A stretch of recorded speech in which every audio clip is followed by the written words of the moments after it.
welcome back to my channel. So today I've got a beauty favorites video for you. This is not just from the past month, this is like from the past 2-3 months, something like that. I actually don't know when I did the last one, but these are just products that I'm just really into at the moment. So I've got like beauty favorites in here, obviously makeup stuff, but then I also have some non-beauty favorites at the end of the video. So if you're interested in that, definitely stick around. Let's talk about the new highlighters by Nars. Nars actually kindly sent me these two highlighters, so I didn't purchase these, but honestly, they're so beautiful. I have two shades here. This is Capri and Alba Tross. So Capri looks like this. This is like a very light champagne pink shade. This is like my perfect highlighting shade if you are a fair gal like me. And then I was also sent Alba Tross, which looks like this. And this is a very light, shimmery golden champagne. So this one, you can see, you know, the comparison. This one's a little bit more golden and this one's a little bit more pink tone. So just depending on what you prefer or what your undertone is. These are absolutely gorgeous highlighters. They are not as crazy highlighting as some out there. They have that perfect even sheen. There's no sparkly bits in here. It's just like an even sheen. And what I also like about them is that they don't have that crazy almost eyeshadow-like texture. I feel like some highlighters that are out nowadays are just so thick and pigmented and rich that they feel more like an eyeshadow. And I personally think, you know, those look really cool, you know, in photos and for Instagram and stuff, but in real life, they tend to just look like you've just taken an eyeshadow and put a stripe of that across your cheeks. So these ones definitely have a more of a natural finish, like natural but very, very metallic with a skin-like finish. These are actually two lipsticks that I have from L'Oreal. Now these are purchased myself. These totally took me by surprise because I decluttered every single one of my L'Oreal lipsticks, like the classic ones, like I think they're just called the Color Riche lipsticks by L'Oreal. I decluttered all of them because I just cannot stand the scent. I vowed to never buy any more. Even though the quality of them is nice, I was like, I just can't stand wearing them. They have this old ladyish scent. When I saw these, I was like, I just took a quick glance at them in the drugstore and I was like, whatever, L'Oreal, I'm sure they're gonna have that disgusting scent. And I just passed them by, and then I walked by the display again, and then I was like, you know what, I'm just gonna try one on the back of my hand. And lo and behold, they do not have that disgusting old lady scent. So I'm hoping that this trend continues with L'Oreal. These are the Color Riche Shine lipsticks. Now these are brand new at the drugstore, and these are the most amazing glossy lipsticks. They're not like glosses and they're not as intense as regular lipsticks. They're like a lipstick that has a lot of shine to it without looking too glossy. And they're not super sheer where I would consider them a lip butter. I only have two shades here. I think they come in a lot of different shades. The only thing is we don't have a huge color selection here, at least the drugstore that I went to. But I think in other countries, especially North America, you get more colors than over here in Europe, which is always annoying. It's like, why can't we have all the colors here? It's super frustrating because there was a lot of colors that I wanted that I just think we don't have. This one right here is called Only in Paris. And this is actually what I'm wearing on my lips now. It's watching quite a bit different here. Like this kind of looks very different. Maybe it's because here I'm actually wearing a lip liner underneath, which might have just changed the color a little bit. I mean, you can just, you know, just put some on. It's just, they're so comfortable. I feel like they give a lot of moisture to your lips. They have that beautiful glossy shine. There's absolutely no glitter in this. They're so smooth. And then I have this other color, and it's called Insta Heaven. All of their names are kind of social media inspired. There is one lipstick in the collection called Beauty Guru, and I'm thinking of buying it just for the name, which is so stupid. This is Insta Heaven. It's just a little bit more pinky. The other one is definitely more of a nude pink.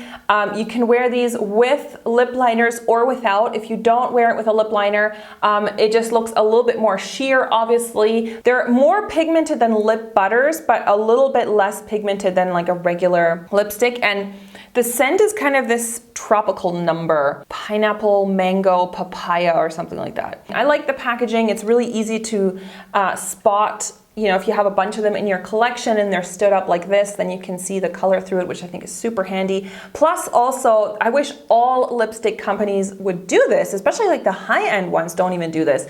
They have the color coordinated color stickers on the bottom, so you can also stick them up like this and you know which color you're grabbing. I hate when lipsticks just have like a number and you can't tell, or like the packaging is black and you don't know which color is inside if you have a few of them. This is the Urban Decay Naked Petite Heat palette. This one I think is really good if you don't own the full Urban Decay Naked Heat palette. Now I have the full Urban Decay Naked Heat palette. I bought this myself because I really wanted it. This is the full-size palette. I do really enjoy this. I have green eyes, and so I feel like these eyeshadows really bring out green eyes. The Petite Heat, as you can see, there's kind of an overlap. Just by reading the names, these are actually all different shades. The ones in here, there's 6 eyeshadows in here. They're all matte except for the very last one over here. It's kind of a slightly shimmery champagne color. None of them are actually repeats of the palette, but if you actually just like look at the palette here, it's very similar. Like some of the shades, like that kind of almost lines up with the orange there. These are kind of corresponding shades, and then like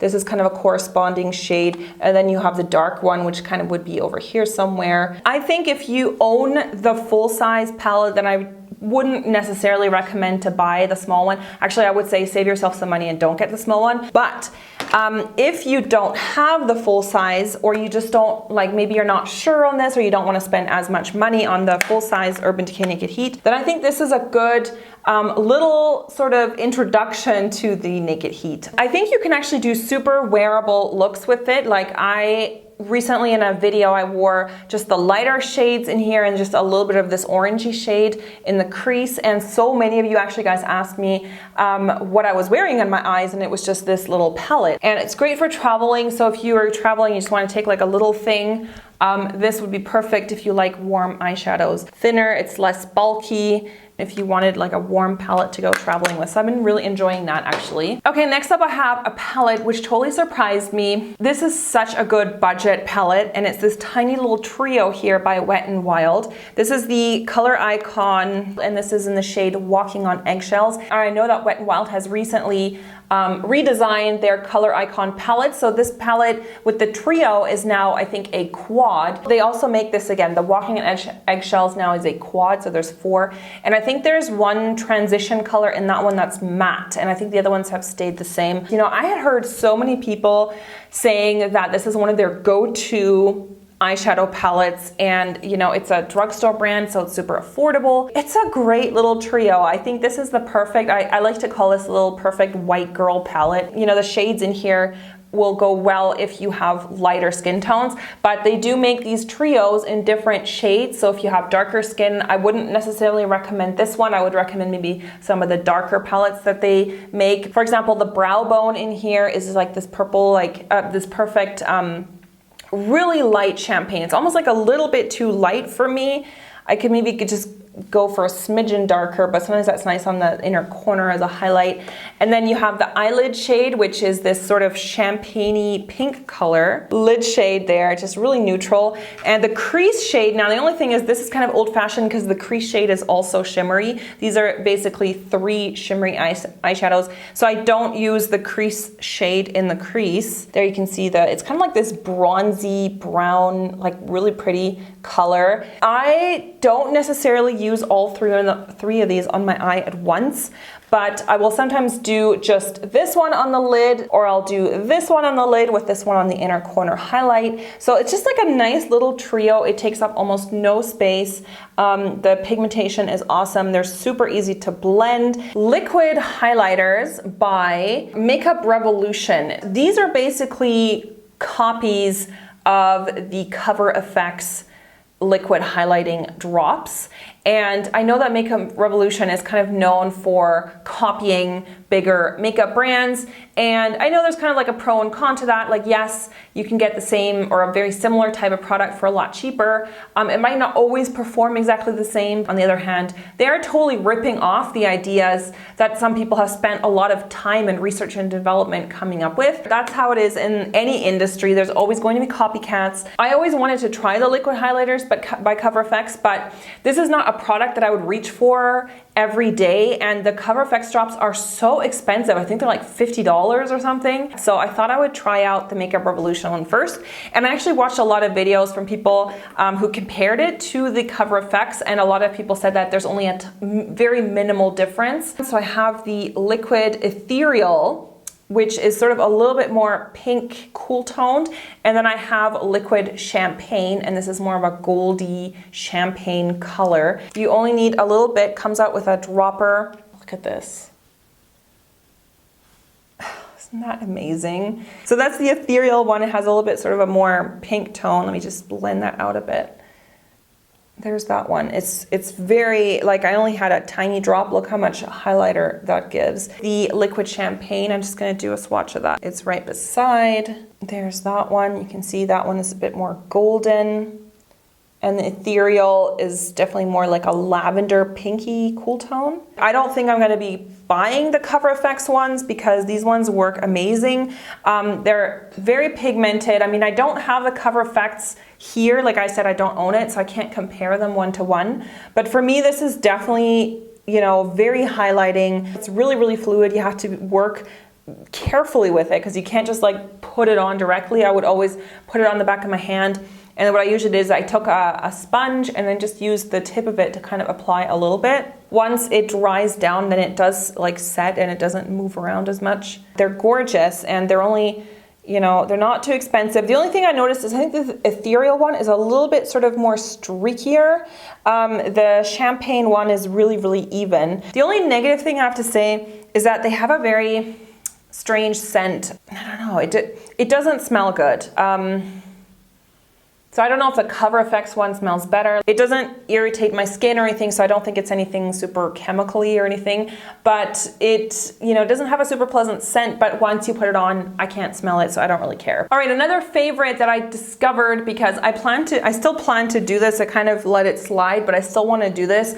I want to do a full face of Catrice makeup because I did a full face of Essence. So I just picked up this Catrice eyebrow pencil, and this is called the Catrice Climatic Ultra Precise Brow Pencil Waterproof. It's 1.5 millimeter wide. It's like a super slim pencil. You can see the point is very precise, very small. And then the other side, there's a spoolie, so you can use that to brush your brow hairs in place. This is to me a really good copy of the Anastasia Brow Wiz, and honestly, this pencil is fantastic. It's really super pigmented, like it comes out super even. It's easy to blend, and then once it sets, it's on there. Like it doesn't move. Like I said, it's waterproof. I mean, I haven't tested out how waterproof it really is. I haven't put that to the test, but it does set. Like it doesn't smudge at all once it's on, and I like it more than the Anastasia Brow Wiz pencil. It's crazy. This is 030 Dark, but I think there was one shade that was even darker, so I don't know how accurate that name is. It's not very dark. It's kind of like a medium taupe color. Just did a little swatch there, like it's very taupey. I usually use like a brush or something to blend it a bit. All right, so another product that I think I've already talked about in one of my tutorials that I did recently. I did this sort of natural, no makeup look, glowy, hydrated skin. If you haven't seen it, go and check out that video, but I talked in that video, and I applied that in the video as well. This blush by Daniel Sandler, and this is the Daniel Sandler Watercolor Liquid Blush. Daniel Sandler is a makeup artist, a professional makeup artist hailing from Great Britain. He came up with this range of liquid blushes, but this is not made to be used with an airbrush. It's just made to be used like this by yourself. What I do is I apply it first on the back of my hand. You can apply it to your cheek, but I find them so pigmented. I just applied the tiniest bit. And then what you do is you can just blend it in. Look how much color this is giving. That tiny drop, I could basically cover my entire palm in blush. Look at that. It blends out smoothly and evenly. It feels like nothing on your skin. It does not feel powdery. I have a kind of brush that looks like this, like it's one of those dual fiber brushes. So what I'll do is I'll put a drop of this on the back of my hand, dip the brush a little bit in, just get a little bit, and then apply it on my cheeks because they are quite pigmented. Like I said, this was one drop. Like I could do another drop to kind of intensify it. Like look, there's barely anything on here. Like that's already way too much for me for intensity. But if you have darker skin, this is a great blush for building up. And this is just the regular formula. They have one that's sort of more of a, it has a slight shimmering finish. This one doesn't. This has like a sheen to it, but it doesn't have any shimmer or sparkle in it. So I feel like it's very versatile. This is in the shade Gentle, by the way. Just a warm nude blush. It's waterproof. So let me see, has this dried down? So I'm just gonna, I have just a glass of water here. You can just see, look at that. It doesn't come off. You see? It is on there.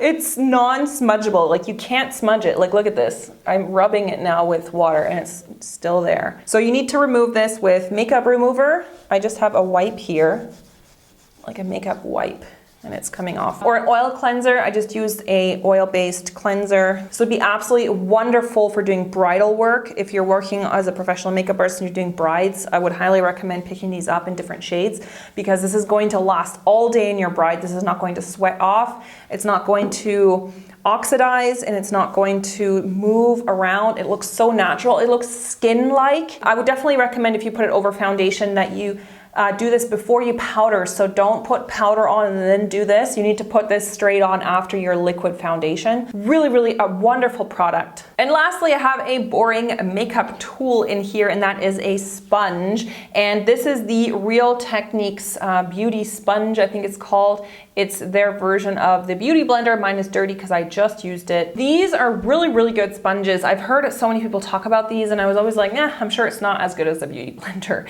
And honestly, I like these just as much as the Beauty Blender. They're more affordable. They have that slanted edge, which is great if you want to do any kind of precision work, if you do baking, which I personally don't do, but if you do baking, you want to get that like precise line to bake and stuff, you can use that side. And then the point, you can use it for your concealer.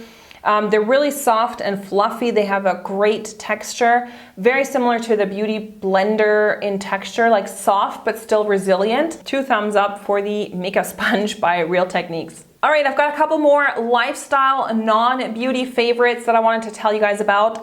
One is actually a podcast that I've gotten into. I've totally gotten into podcasts recently. One that I've really gotten into is called Sword and Scale, and it is a true crime podcast. Each episode is usually like about an hour or so long. It's very well researched, and each episode, there's some two-parters, but usually each episode deals with a separate either a separate case. Sometimes it'll be like something to do with crime. Like for example, one of the episodes, they talked about capital punishment. It is an American podcast, so most of the cases I think are American cases. There actually are some Canadian cases in there as well. Some of the stuff I do have to say is very chilling. There's definitely very detailed descriptions of killers, the victims, how they were found. So it's a very graphic podcast, but it's done in a very respectful way. It's not, he's not trying to sensationalize it. The podcast is more like trying to explain, what happened. And in some cases, the crimes that happened are unsolved. So they kind of try to figure out who could have done it, but the case remains pending. It's just like different things to do with true crime, but most of the things are like really prolific murder cases. So if that's something that interests you, I totally recommend it. And the other recommendation that I have is a book that I really enjoyed. Now, if you're not yet subscribed to my vlog channel, I definitely recommend you do that. I recently did a book review video on there of some of my favorite books that I was reading. So to those of you guys who are subscribed to that channel, this might be a repeat, but in that video, I mentioned a book that I was currently reading, like I hadn't finished it yet, and I have finished that particular book now, and it is called It's What I Do, A Photographer's Life of Love and War. The author is Lindsay Addario, and this book is a nonfiction book, the story of Lindsay Addario's life as a war correspondent and war photojournalist. So she's not a writer, she's a photojournalist, and she basically got into photography at a very young age and worked her way kind of up the ladder and started working for bigger publications, and she now works, I think, for the New York Times. She also is a regular contributor to Time magazine. Anyway, she's won all these awards. She's a super famous war photographer, or basically photojournalist, who has traveled to all these war-torn countries. Like, she traveled to Iraq, to Afghanistan, she traveled all over Africa, also photographed in South America, so she's kind of just been everywhere, mostly focusing on conflict areas. It's not only about that, she also talks about the relationships that she has had in her life, because it's obviously not a very conventional job, and you know, it's very hard to maintain any kind of relationship when you have a job like that, because you're always traveling, you're always going to these like war zones. So she kind of brings a certain humor aspect to it as well. And you know, she talks about really tough issues. So it's a really interesting mix of social issues, war, her life as a person, like how she grew up, where her roots are from. She was kidnapped, I think, twice. And she talks in detail about what happened on each of those kidnappings. The book is interspersed with lots of photos of her, you know, photos that she takes on her journeys and through her work and stuff. So it was interesting, because then you would read something and then she would insert a picture of exactly that thing that she was talking about. So it made it really interesting to read and to look at her pictures. If you guys like this video, please remember to give it a thumbs up, leave me a comment below. I love reading those, and hit that bell icon. YouTube is no longer notifying all my subscribers of every video that I upload if you're not interacting with the channel. So please go and hit that bell icon to make sure you get notifications from my channel. That way you'll know every single time I upload a video. And I hope you guys also check out my vlog channel, because I've been posting there regularly. New vlogs are coming over there, so go and subscribe, and I'll see you guys very soon. Bye!